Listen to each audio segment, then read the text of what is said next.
Bienvenidos en esta ronda de podcast que estamos abriendo en pro de la democracia y dándole espacio y voz a los candidatos a jueces y magistrados del Poder Judicial. En este caso estamos en la etapa federal. Tenemos de invitada a Nubia Aguillón Rodríguez, candidata a magistrada del Tribunal Colegiado en materia penal. Nubia, bienvenida. Muchas gracias. Primero que nada, quisiera preguntarte la cosa más básica, que es lo que todos queremos saber, tu formación académica.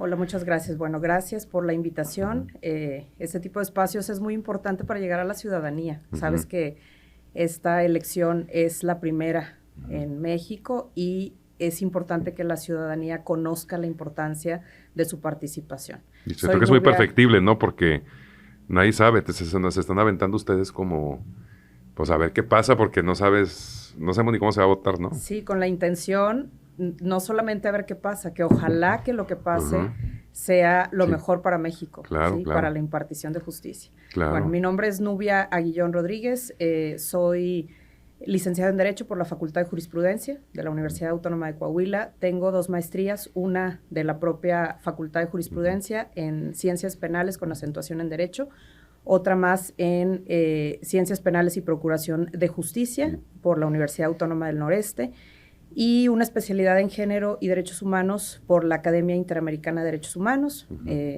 Tengo desde el 2006 de egresada.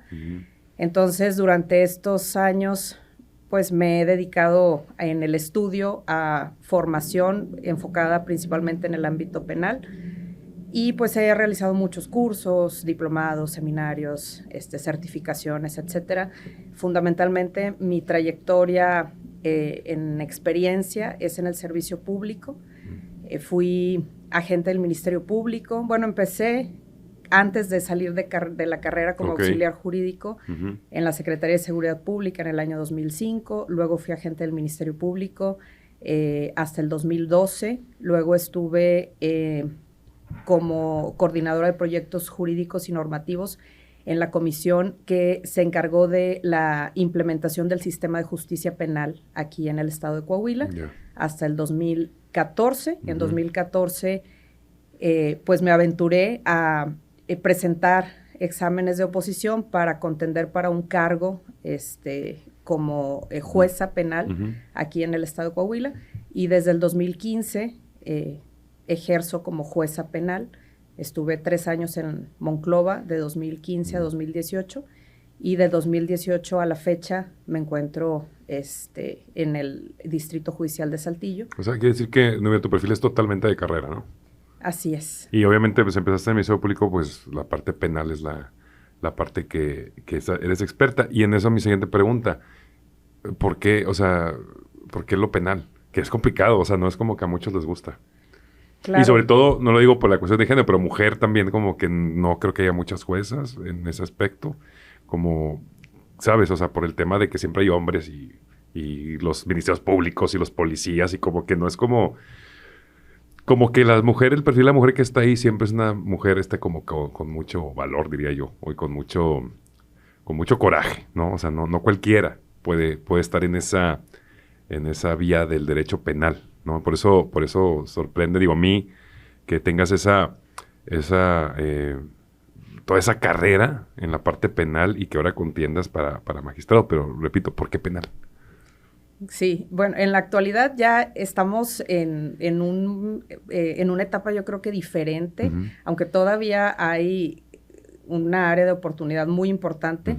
Por ejemplo, aquí en el estado de Coahuila, la mitad de las juezas, de los jueces y juezas penales son mujeres, somos mujeres.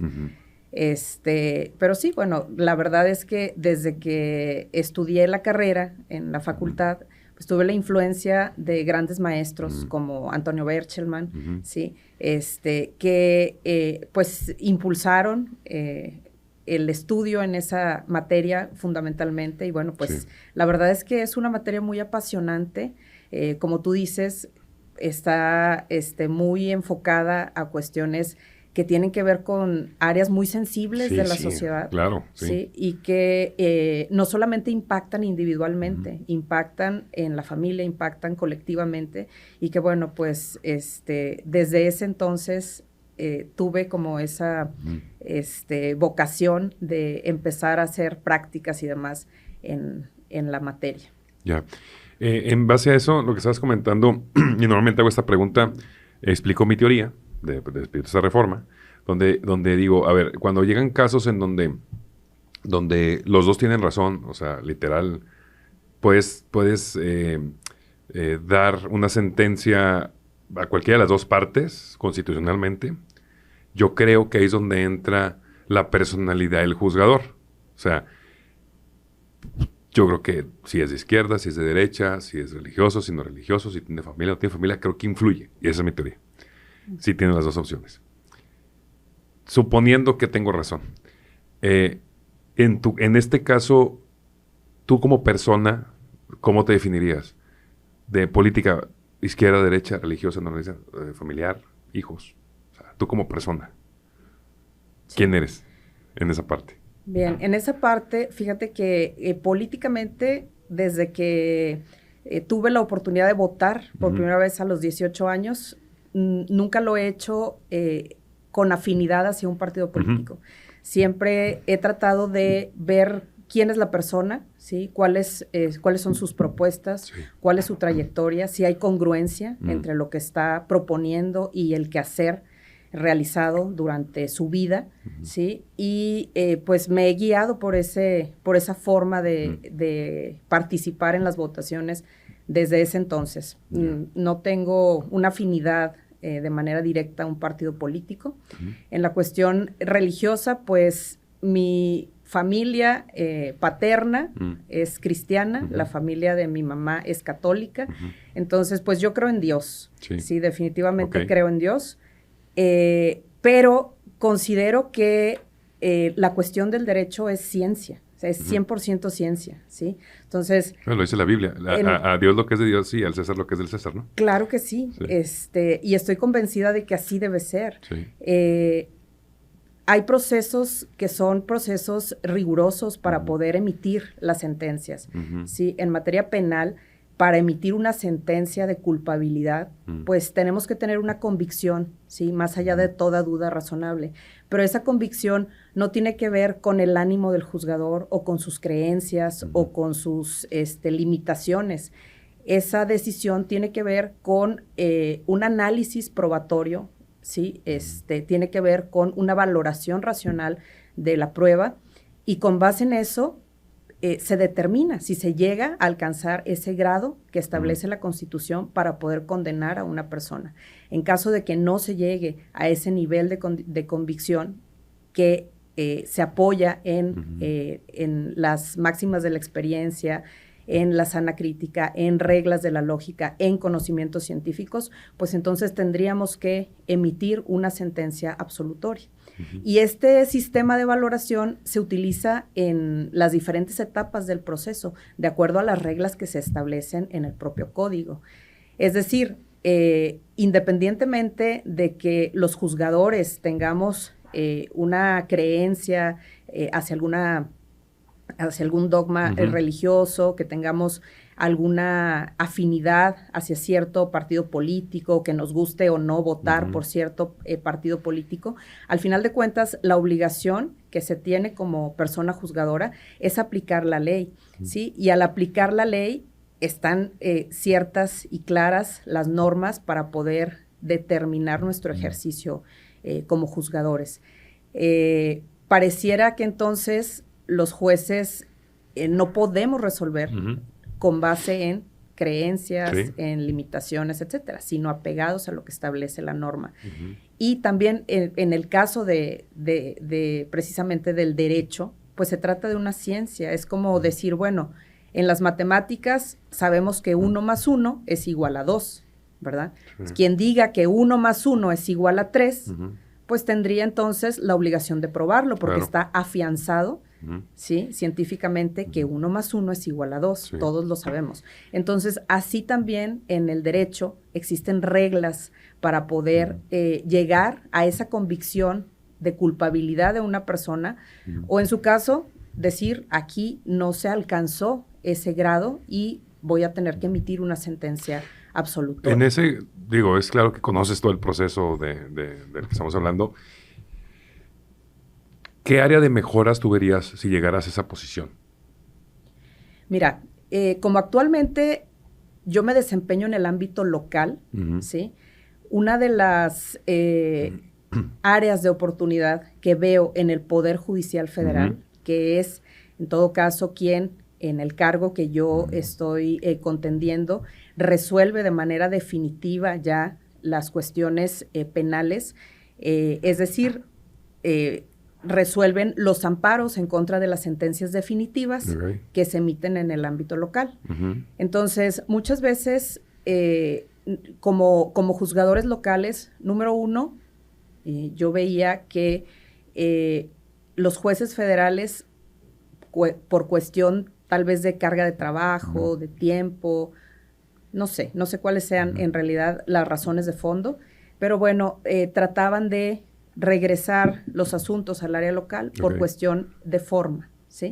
Por ejemplo, durante la pandemia, en Coahuila se hizo un esfuerzo importante para mantener los tribunales abiertos.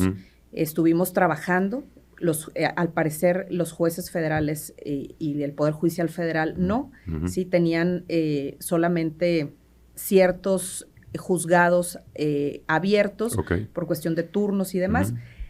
Y entonces nosotros llevábamos las audiencias y empezaron a presentar amparos que el juez federal resolvía diciendo, bueno, pues es que el juez local no verificó que el abogado contara con título y cédula. Cuando ese tipo de cosas, pues son obvias, ¿verdad? ¿Por qué son obvias? Porque quien se sienta en una sala de audiencias, sí está registrado ante un área administrativa, cuenta ya con, pues, la acreditación para poder entrar a esa audiencia y poder representar ya sea a la persona víctima o a la persona imputada. Y es de forma, como tú dices, y es muy costoso, nada más por esa situación, pues casi que regresar y hacer todo el proceso nuevamente, ¿no? Y es una cuestión también de mucha sensibilidad. Y flexibilidad, ¿no? Hacia la ciudadanía, sí, porque pues detrás de ese tipo de resoluciones hay personas, al final de cuentas, personas que quieren que se les administre justicia. Sí. Entonces, el hecho de tardarse en resolver ese amparo, no sé, 6 meses, para que luego te digan, pues tienes que volverlo a hacer porque no revisaste que el abogado que estaba ahí dentro de la sala tuviera título y cédula, y tener que reponer esa audiencia, pues genera costos en todos los niveles, no solamente costos en cuanto a recurso humano, ¿verdad? A las partes, en infraestructura, sino también, sobre todo, en tiempos, ¿sí? Hacia las personas justiciables. Entonces, una de las cosas que yo quisiera cambiar cuando me favorezcan con su voto este 1 de junio, pues es precisamente el que se revisen los asuntos de fondo, ¿sí? Que tengamos esa sensibilidad de atender los asuntos, porque al final de cuentas, reitero, lo que estamos atendiendo son asuntos de personas que impactan a la familia, a la sociedad, etcétera. Y número 2, que haya más accesibilidad también en cuanto a la justicia. También creo que tenemos que utilizar las tecnologías de la información, que son muy importantes en la era actual para poder ayudar a la gente, acercar la justicia a la gente, ¿sí? En el tribunal colegiado, pues se resuelven los asuntos de la circunscripción del 8º circuito, que es prácticamente Coahuila y una parte de Durango, ¿verdad? Entonces, hay un tribunal colegiado aquí en la ciudad de Saltillo, y pues bueno, hay que darle el acceso a todas las personas que deben tenerlo, y pues esto se logra en el día de hoy a través de las tecnologías de la información, ¿verdad? Y creo que también debe existir mayor impulso al principio de publicidad. En materia penal, desde el año 2008, cuando fue la reforma en materia de seguridad y justicia, pues se establecieron ciertos principios. Uno de ellos es la publicidad que debe darse a las audiencias y a las decisiones que se emiten por parte de los juzgadores. Entonces, garantizar que se haga efectivo. En los tribunales colegiados, bueno, pues propondría en todo caso que haya publicidad en las sesiones cada vez que se generen las decisiones de este tribunal. También durante la pandemia se implementaron, por ejemplo, aquí en Coahuila, las audiencias virtuales, ¿sí? Nosotros fuimos el primer estado a nivel nacional en llevar a cabo una audiencia y fue un procedimiento abreviado en donde se emitió una sentencia a nivel nacional y que se hizo a través de la plataforma Zoom. A partir de ahí, bueno, se fueron creando lineamientos para poder acceder a la justicia de esta manera. Personas que, por ejemplo, están en otros estados todavía pueden solicitar que las audiencias se lleven a cabo de esa manera. Y bueno, es un poco verificar cómo está la normativa, la reglamentación a nivel federal y poder implementar este tipo de acciones que resultaron positivas aquí. Y que, por ejemplo, también en las transmisiones de las sesiones en los tribunales puedan realizarse en vivo a través de las páginas oficiales del Poder Judicial, sea Facebook, a través de YouTube, etcétera. Pero utilizar estas herramientas. En concordancia con, me parece, una resolución de la Suprema Corte, ¿no? Que decía que se tenía que aterrizar más el lenguaje, me parece, por ahí lo leí, de las sentencias, de todo este proceso, incluso para grupos vulnerables que puedan tener acceso a esa información. Entonces, está muy bien, digo, el principio de publicidad tiene razón, o sea, muchos no sabemos lo que pasa, ¿no? En esa situación. Y, Nubia, para finalizar, ¿qué podría esperar la gente si vota por ti llegando a ese puesto? Pues yo les pediría que analicen muy bien las propuestas que se tienen por parte de todos los candidatos, que analicen sobre todo el que su voto favorezca a una persona que tenga ya el conocimiento, la trayectoria, sobre todo por lo que les comentaba hace unos momentos, ¿verdad? La aplicación de la justicia no se basa en las creencias, en las percepciones personales, se basa en el conocimiento, ¿sí? Se basa en la aplicación de la ley, la aplicación de las reglas y el conocimiento de razonamiento probatorio, entre otras, muchas otras materias que son necesarias para poder aspirar a emitir una resolución, no solamente con esos estándares de ley, sino también, como lo dices, en estándares que se han determinado por parte de la Suprema Corte y de los tratados internacionales, como esto de la facilitación de audiencias accesibles para grupos vulnerables. Entonces, en mi caso, si me favorecen con su voto, pues esperen de mí tener un compromiso con la justicia, determinar todas mis decisiones con base en la legalidad, ¿sí? En la imparcialidad, en la eficiencia, en el profesionalismo, para pues seguir construyendo un Estado de Derecho como el que al menos en Coahuila aquí impera. Ok. Muchísimas gracias, Nubia, por el tiempo y te deseo mucha suerte en tu elección. Muchas gracias y muchas gracias al auditorio. Gracias, hasta luego.